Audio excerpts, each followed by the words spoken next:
দাউদ, চুলকানি, অ্যালার্জি, এটি দিয়ে বাংলাদেশ 6 লাখ হয়ে গিয়েছে। জায়গায় জায়গায় মানুষের প্রায় ঘরে ঘরে এই সমস্যাটি দেখা দিয়েছে। বাচ্চা থেকে শুরু করে বুড়ো বৃদ্ধ যে বয়সেরই আছেন অধিকাংশ লোকই এখন দাউদ, চুলকানি, একজিমা, অ্যালার্জি এই সমস্ত রোগে ভুগছেন।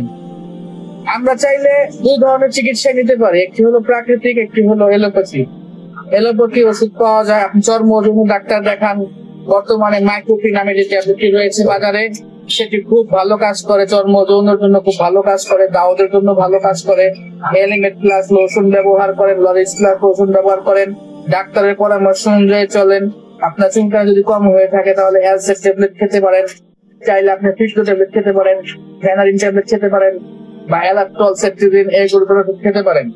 কিন্তু প্রাকৃতিক ভাবে যদি আপনি সুস্থ হতে চান তাহলে আমি বলবো আপনি এখনই বাজার থেকে ফিটকিরি কিনে আনুন, একটু ফিটকিরি দিন, 2-4 টুকরা কাঁচা হলুদ মেখে নিন এবং একটু করলা পাতা দিয়ে বেটে এটি শরীরে যদি লাগান, ইনশাল্লাহ হালকা 2-1 ফোঁটা নারকেল তেল দিলে ইনশাল্লাহ অচিরে আপনার এই দাউদের সমস্যা ভালো হয়ে যাবে।